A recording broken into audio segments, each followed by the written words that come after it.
This episode of the e-commerce playbook is brought to you by Parker, the financial stack designed to help e-commerce brands scale with a focus on profitability.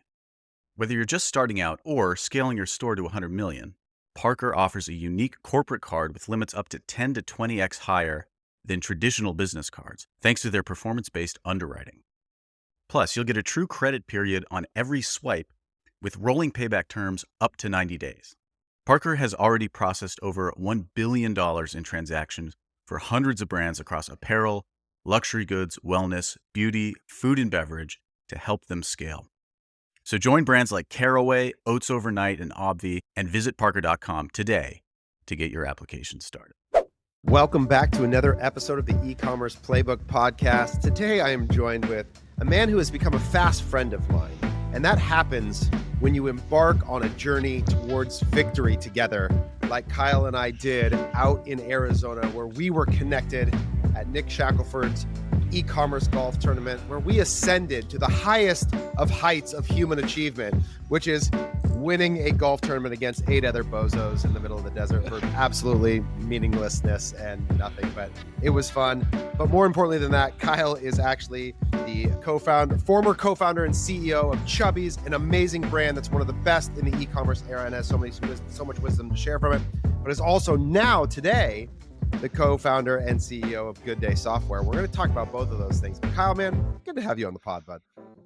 Hey, thanks, man, and I appreciate you sharing that win with me. I'm not sure your memory of the past is perfect, but I appreciate it. I think I might have tried to lump you in. Oh, my bad. Let me correct that. Actually, I was on the winning team and Kyle was on the losing team. That's right. I tried to include you in that, but turns out, no, it was just me that won. So thank you. Classic walked into that. That was nice. I appreciate you for that.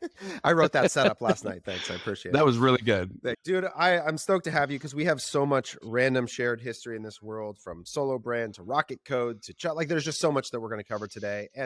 And also, it's such a great follow-on from last week's episode with Steven, where we were talking about the challenges of apparel businesses and inventory and all those things. So we're going to cover a lot of ground today. But for those of you that don't know your storied past, give us a little bit about your history and how you have ended up where you're at today.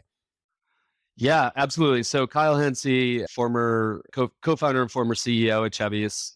I started Chubbies with 3 of my closest friends. Taylor, I think you know all of them. Really, really good dudes, amazingly talented folks, and still really close friends. Spent a decade building Chubbies. We sold it in 2021 to Solo, who you mentioned there, Taylor. And along the way, we also built Loop Returns, which was born mostly out of a real operational problem we were experiencing at Chubbies. The returns and exchange process was totally broken. So we worked with Poma and his team to build a real solution for us. That became Loop Returns. Today, I think they're creeping up on 4,000 brands in Shopify using Loop. So just doing a really great job bringing real innovation to the space. And then more recently, over the last year, I've been working on GoodDay Software. And this is a lightweight ERP built to be an alternative to NetSuite and Shopify's ecosystem. So kind of gone are the days of the multi-year implementation cycles, huge upfront fees to get software that doesn't work. We're going to make it simple. We're going to make it out of the box. We're going to get you set up on some modern operating tools. And I think, Taylor, a huge thank you to you for beating the drum on getting these brands thinking about profits. I would make the argument that one of the big opportunities we see, why are you coming off the sidelines to come get really active here? I mean, it's really easy. These brands don't have these tools. If they want to manage the profits, they have a lot of work to do. And so we're here chipping in, doing our best to support them. Yeah, that's awesome, man. I appreciate that setup. And what you're noticing, one, I want to just say, this is not a pitch. I'm not an investor in GoodDay Software. Kyle and I are friends, and that is the extent of our business relationship at this point.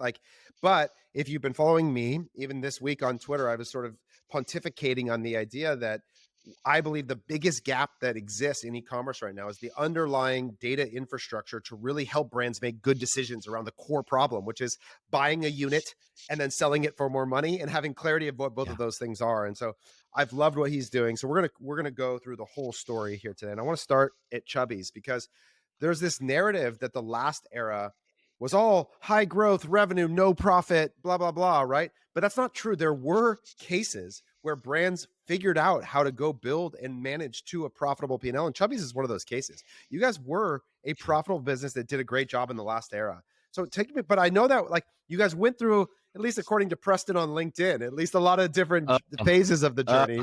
But man, yeah, there are elements of that story that are not great to relearn.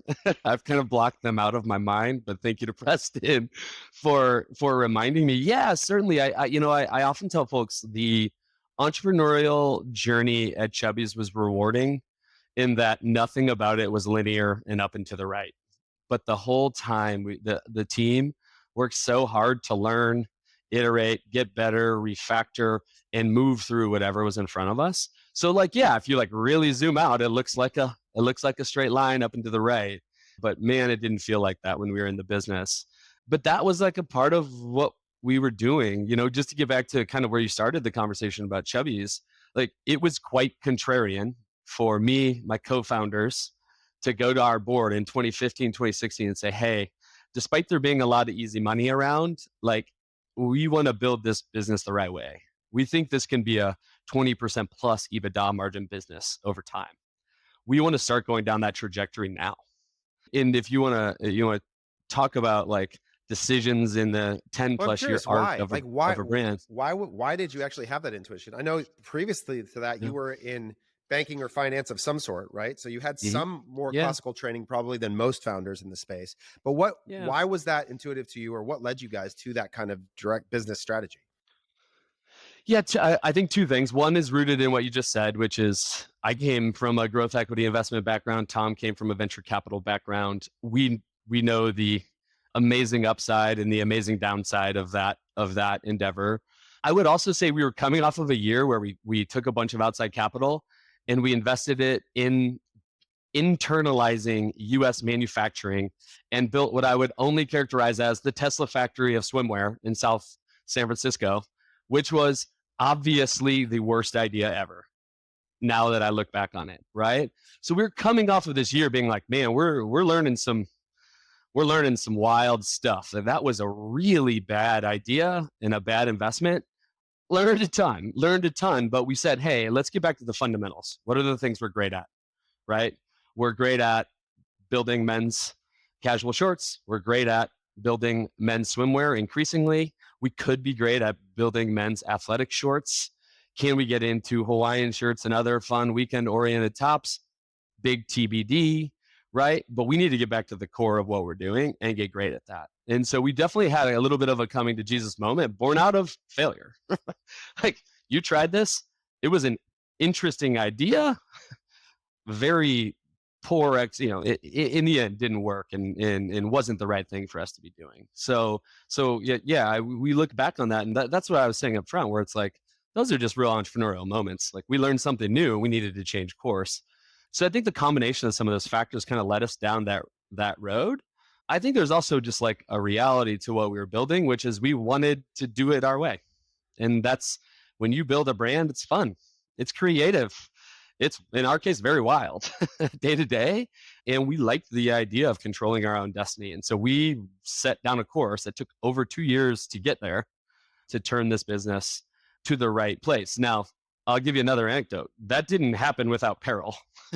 We managed the business week to week at negative multi-million-dollar cash levels for 6 to 12 months at a time, multiple times. So it wasn't linear and up and to the right. Part of it was out of necessity, but part of it was out of like, we see a future where we're doing this for a long time. That's so interesting. I feel like that era, and I don't know if these overlap directly, but I feel like there was that big thing where Harry's tried to build all their own custom manufacturing. And it was just like, there was something in that moment where it was just like, yeah, we're going to become, I don't know. There was in some ways some exciting ambition around it all, but also, like you said, some ignorance to the complexity of some of these things relative to what businesses are capable of. But it's fun to reflect back on it in some ways. Yeah, but I'll dive in on that. I actually think that was probably a good decision for Harry's. And I think one of the big things that I learned over time, and kudos to Rainer and Tom, two of my co-founders, for pressing me on this.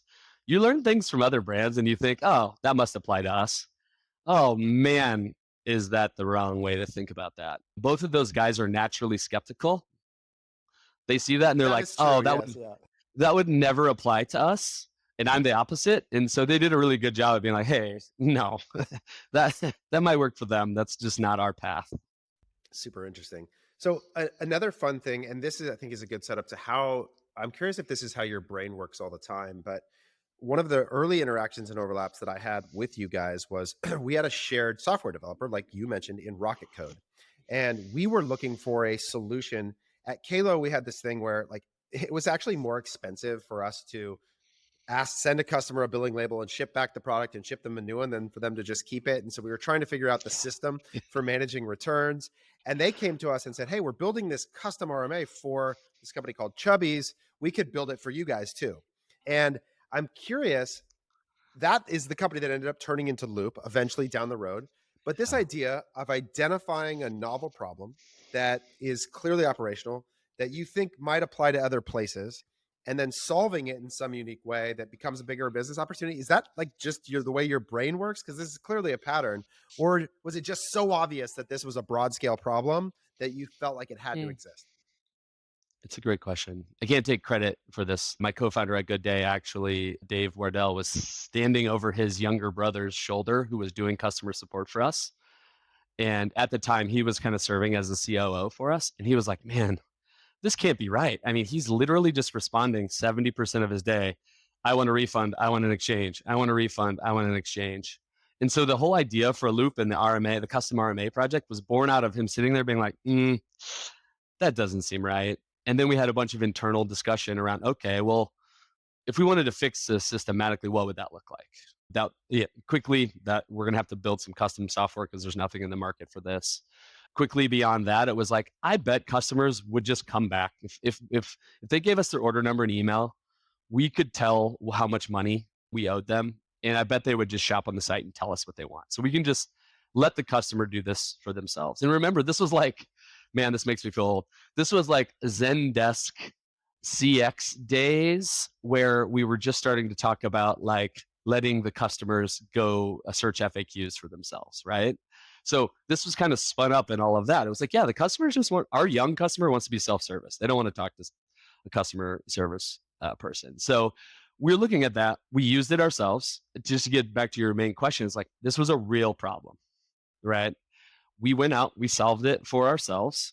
We were able to repurpose 4 or 5 employees to other higher leverage things in our business from this one rote task, which was incredibly powerful for us. And our initial inclination was like, like, I think this is a software business. And I think we need to go talk to some of our brand friends to see if they're experiencing this as well. I bet they are. And so those brands were Allbirds and Cotopaxi, who were immediately interested. So out of that, right, we created a joint venture with the Rocket Code team, and the rest is history. You know, Poma's done an excellent job, building now. They just announced last week that they're live on Salesforce Commerce Cloud.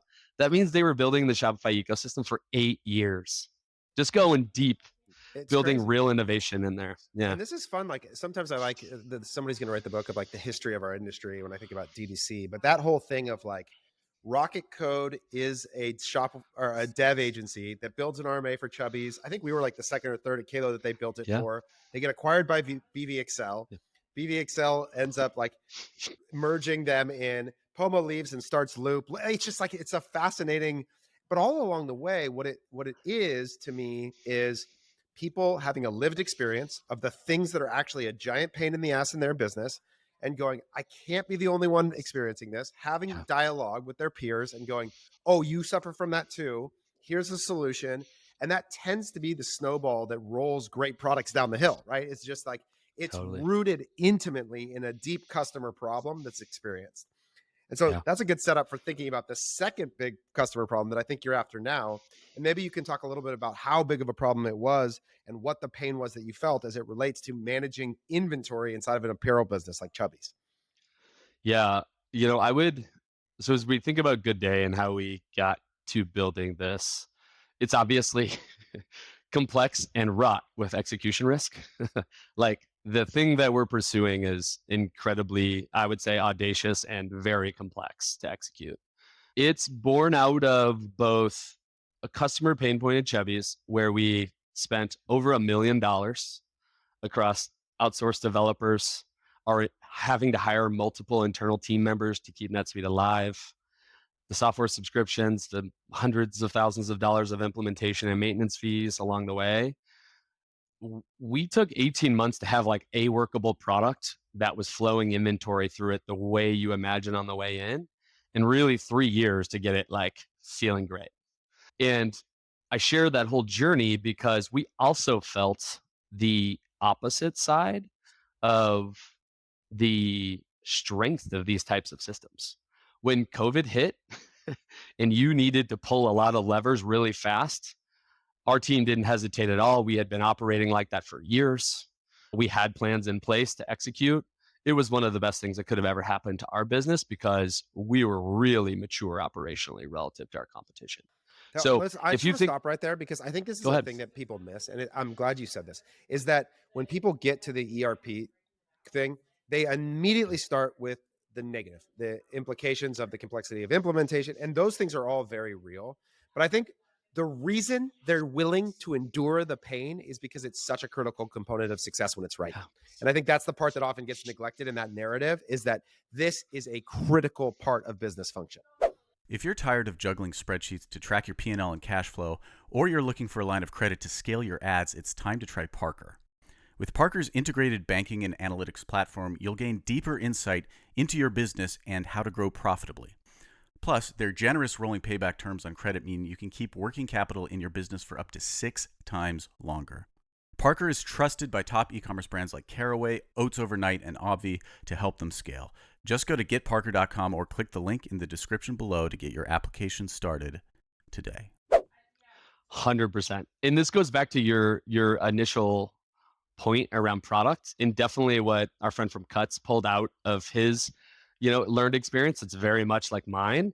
Is we can do all this amazing content. We can do all sorts of amazing marketing stuff. At the end of the day, you better show up with differentiated product. You better bring it to market in a really cool, interesting way that your fans love. You better have the right amount of it, and you better have a system against which to invest, or you're going to end up not being able to invest in the things you want over time. And so to me, as I think about like, are you like treating the symptom, or are you treating the whole? Like ERP is very much like, look at the whole thing. You have to get this big, really the largest investment you make as a brand is in your inventory. You have to get the largest investment right. If you get that right, then you have a fighting chance for email and marketing and YouTube and all the creative things you have planned working. So that's why when you look at the Venn diagram of like, why is Kyle working on GoodDay? One, the current market leader is brutally painful and not taking care of merchants, period. That's obvious to everybody who's involved. But two, the tooling is really powerful when it's done right. And so we also think about this along the line of, if you just rewind 5 or 10 years ago, when Shopify's not so dominant in this whole space, it's even harder to execute this idea. One of the big things that we have in our favor is we're building as closely as possible to Shopify. So they're pulling us in to a lot of really great conversations where we can together be really helpful. And so I think if you look at that as 2 or 3 things kind of overlapping, that's what we saw a year ago when we started GoodDay. And man, I couldn't be happier with the team we've built and how we're going about it thus far. So I want to come back to the Shopify part because I think it's an important part of this narrative. But I want to go back to this idea of inventory and sort of what it represents at the core of a business. And it's funny because when you think about Chubbies, I feel like an outsider the first thing that they might think about the brand is probably on the marketing and sort of the outrageous presentation, and kind of, you guys were known for sort of pushing boundaries and novelty in that way, in a way that was really exciting. But the truth of the matter is, especially in an apparel business, if you can't get it right across the right SKUs and the right size allocations across the right inventory, like, you will waste so much money. And the amount of apparel businesses I've seen where the founders, even in successful cases, can create no liquidity for themselves because their entire individual net worth is tied up on the balance sheet because they've just ordered too many of this leggings and that, like, is just crazy. It's so hard to understand just how much the actual purchase decision matters in your ability to create cash, actual money in your bank account, not just P&L level revenue, but actual liquid money in your bank account. And I think that like the idea of really honing in on, can you share some of the nightmares, maybe the mistakes that you made that led to inventory problems inside of your business, or maybe things that you got really right that changed it? Well, I guess two ways I would frame this question. One, Tom, my co-founder, who led all digital. This is both digital experiences and marketing. If you asked him, what is the one thing you got to get right to get all of marketing humming, he would tell you, show up with great product. And wouldn't hesitate. And frankly, for years and years and years, was just beating that drum. And I think it was really good forcing function for our business. We happen to have an excellent product team. And so we put a lot of pressure on that team to deliver, and they did a great job. I would call out experiences over time where we were either introducing new product categories we didn't understand, or we were trying to sell to a new user as the primary arenas where we made large inventory gaffes, right? Why is that?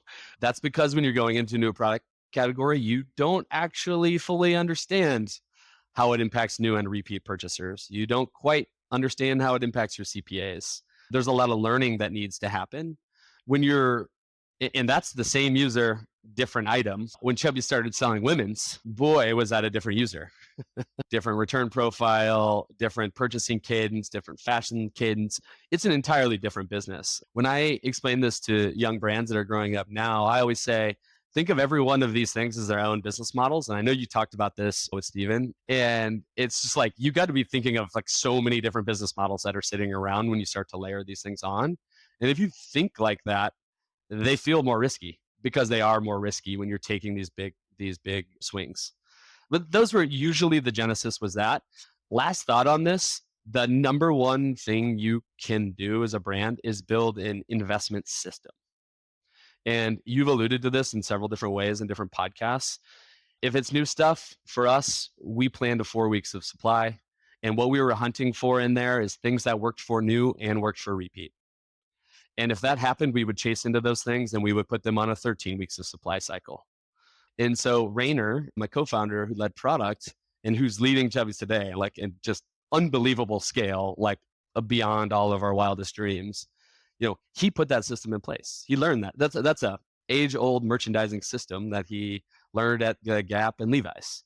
And so all these young brands, I think, just are going to have to learn some of those hard lessons earlier in their life cycle than we had to, frankly. Well, I think one of the things that's happening is the tooling is going to help them to do it. So one of the things I use as a metaphor sometimes when I talk about this with people is I grew up in the poker era. Okay. So when Party Poker and Chris Moneymaker won, and there was the November 9 where they like in the peak of that, I was 21 years old and thought I was going to be a poker player forever. And if you've watched what's happened in that space, as an example, you've gone from the sport being dominated by personality and sort of like the characters like the Phil Hellmuth of the world to now the entire sport is all GTO, game theory optimization, where people are repeatedly making the right decision based on the odds and calculation over and over and over again, based on the likelihood of the marginal outcome generating a return on the premise of the decision. This is what our industry is going through. It's a maturity where every purchase of inventory is a bet. It's a bet informed by some amount of data. And the question is, how much data do we have access to inform that decision to increase the likelihood of being right? You're never going to be right 100% of the time, just like in poker, but you can consistently increase the odds with better information. And I feel like we are becoming, as an industry, game theory optimized. We are optimizing this really problematic, probabilistic decision with better and better information.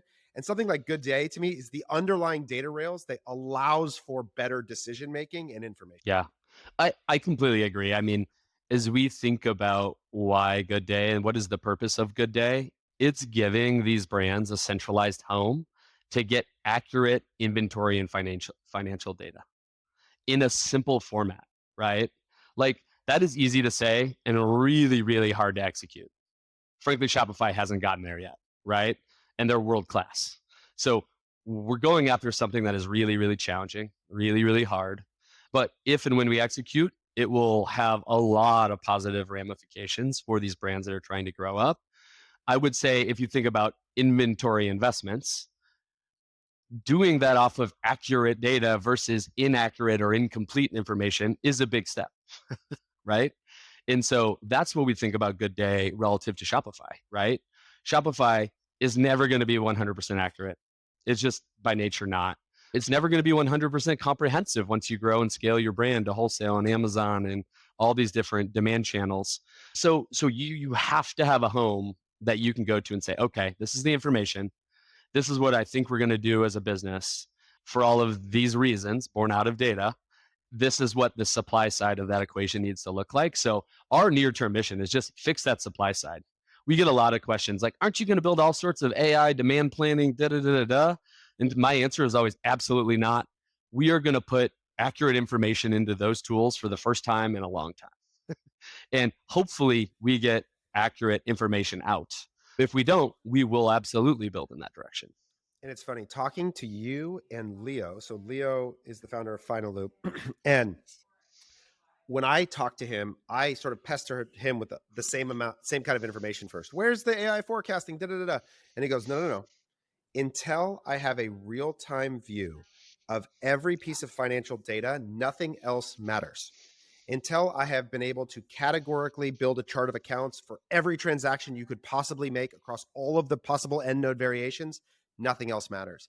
And so both of you, like it's changed my mind about, oh, okay, the key here is the integrity of the underlying data infrastructure first.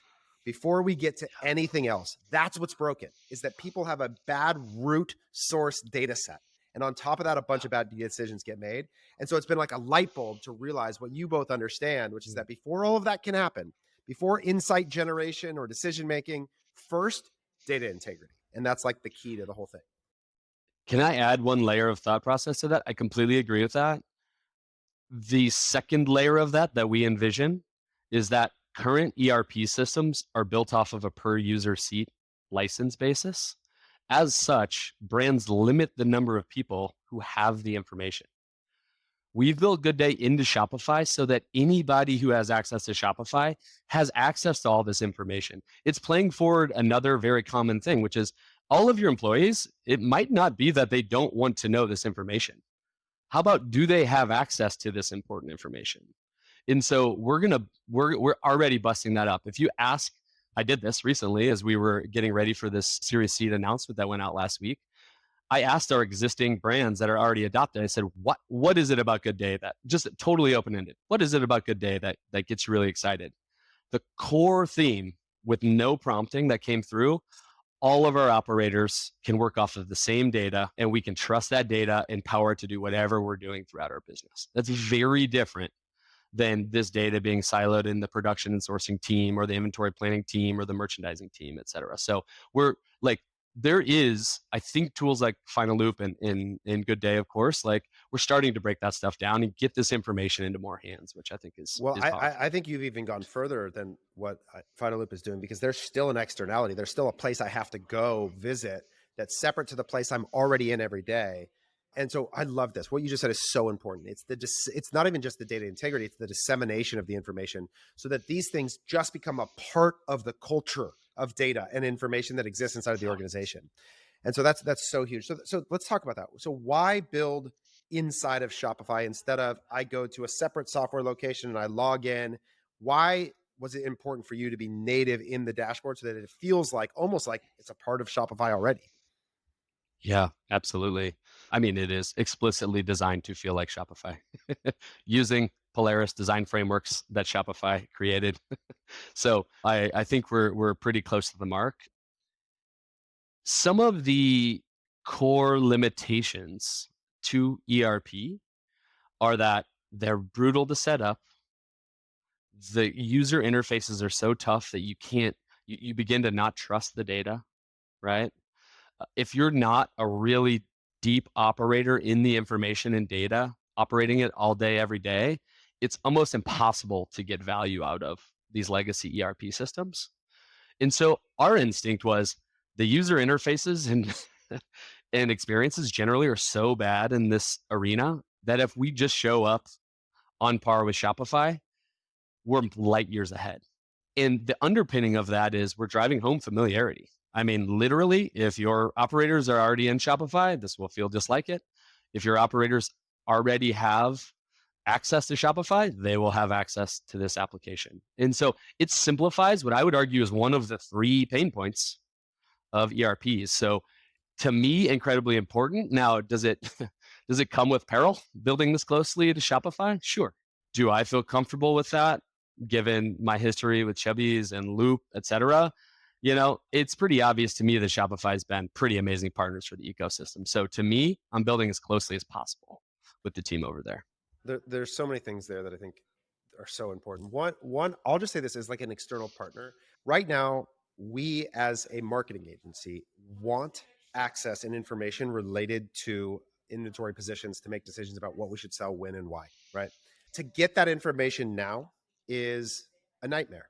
It exists in very fragmented infrastructures or tooling that we don't have API integrations into.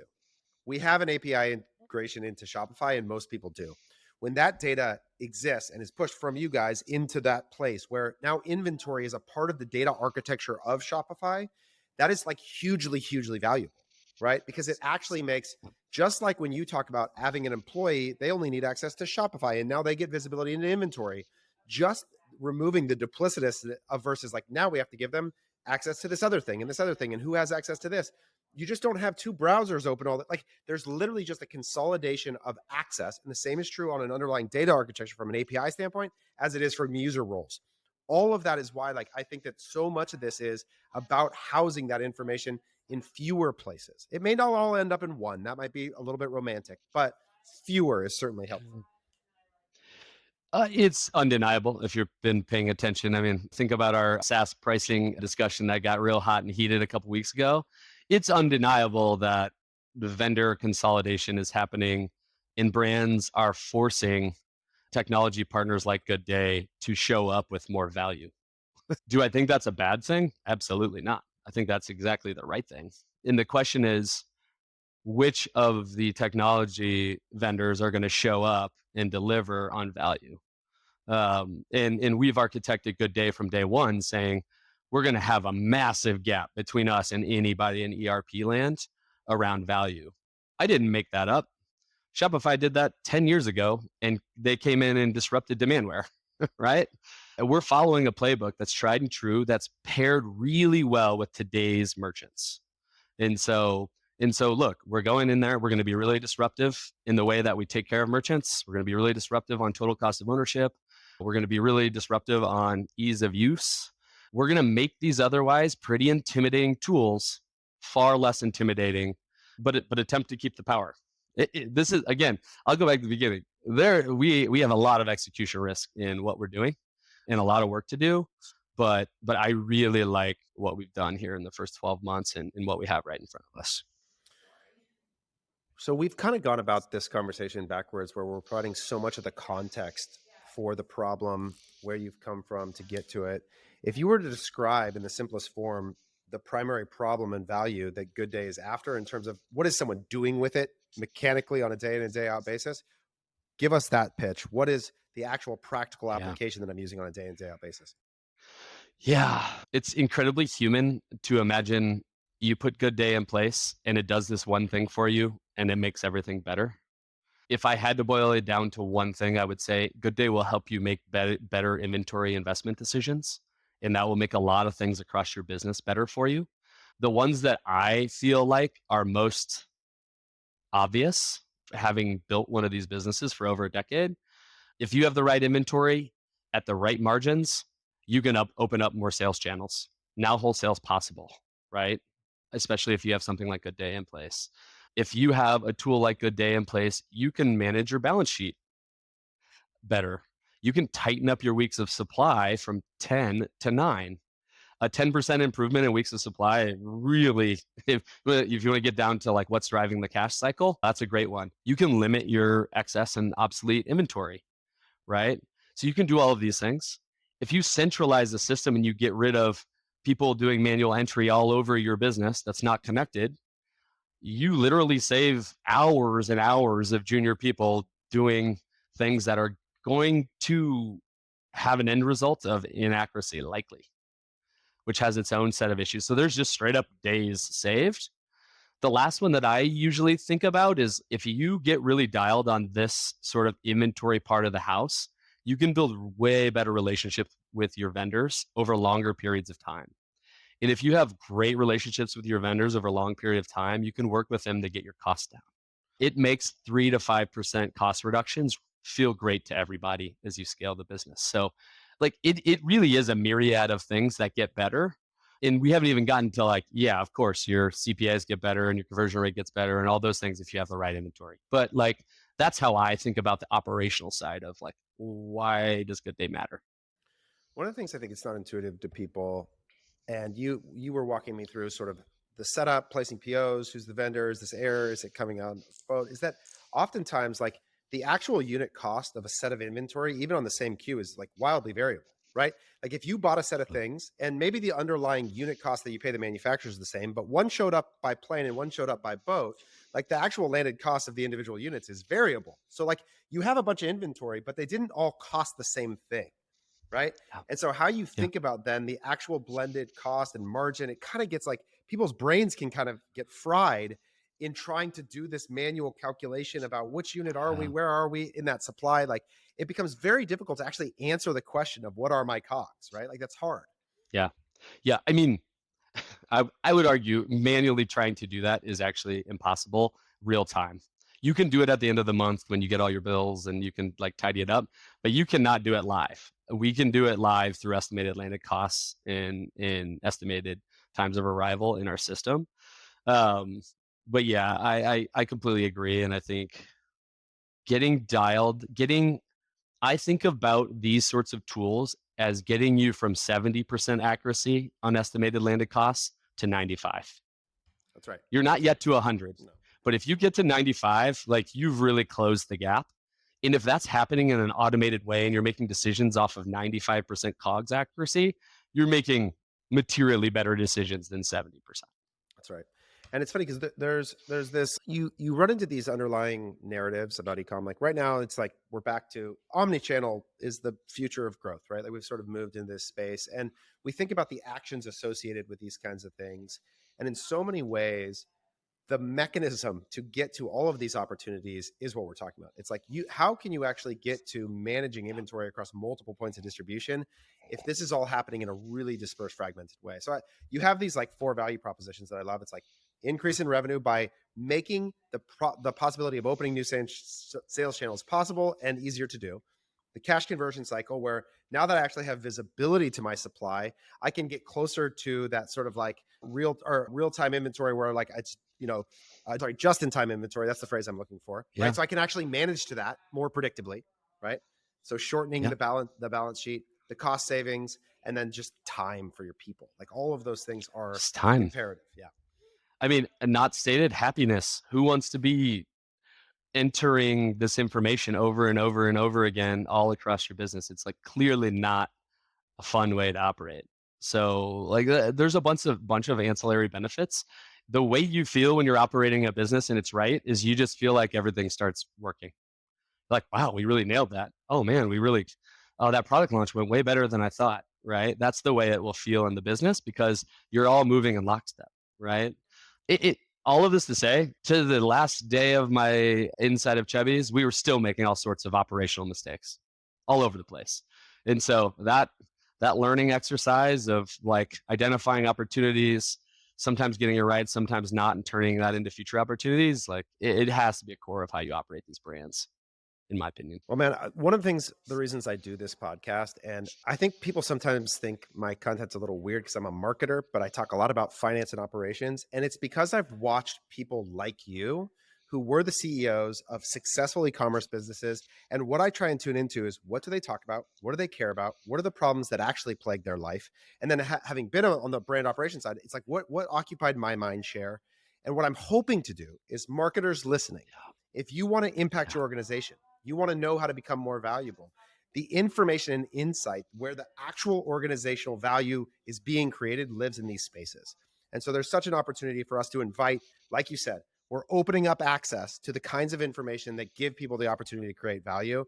And man, I think you're a model for people watching to understand where is Kyle going and why is he going there, because he understands how to create value. So man, any last thoughts that you would leave people with under that vein of like, if you're a marketer, how could they think about your world? Yeah. I think it's the right drum to be beating at this moment in time. You got to remember that in this world, things just got a lot tighter for the marketers, for the operators, et cetera. There will be a moment in the future where we need to loosen up and run. And the onus is on the operators and the marketers and the product orgs to identify that and run. As a former brand operator, is that today? No, it's not. Not given the signals that I'm seeing. And so I often tell brand folks that if I'm planning this year, I'm going to be pretty conservative. I'm going to buy my time to the year where I have a little bit more wind in my back and I can run. And so I would think about it as a pendulum. And I think we just happen to be at like a very operational moment in time. We hope that GoodDay can help kind of bolster the needs and support these brands in a time where they really, really need better tools. And then the inverse will also be true. When times get good, we want to help them run fast. I want that 10% more revenue to be 100% more revenue in the future. So I would think about it along both vectors. Awesome. Well, man, I know because your SEO is currently a nightmare because you chose the most generic name in the history of software ever, and finding you is very difficult. Give people the location where they can actually go find you directly. I love this. Go to GoodDaySoftware.com. You can also find us on Twitter at GoodDay Software. Where can we find you? You're kind of a lurker on Twitter, aren't you? Yeah, I'm more of a lurker. I'm not like a proactive poster, but I do like to troll a little bit, especially when you're dropping some hot heat. I sent out some buy signals yesterday on Shopify. So yeah, I'm a little bit harder to find, but come find us at GoodDay Software. We're going to keep it really fresh. I will just drop one other thing that I think is really exciting. In this ERP world, we have such a fun opportunity to build a fun brand. And so we are freaking going for it. So I would invite anybody who wants to follow along a fun B2B software brand getting wild. It's going to be us. And given your reputation at Chubbies, I think that you have the credibility to make that claim. We look forward to seeing what you come up with, man. And I would just encourage all you listeners, like Kyle referenced Rainer, who's still at Chubbies, and Tom, who's got his own secret software project coming out here soon. Go follow all of these guys. And the last generation of the people who built in this space are signals to you about what is going to matter in the future. These guys get it, they understand it, they've lived it. So follow along, because I think they're a great source of insight into where our industry is headed. So dude, I appreciate you coming on. Thanks for the time, man. And we'll talk soon. All right. Thanks, Taylor.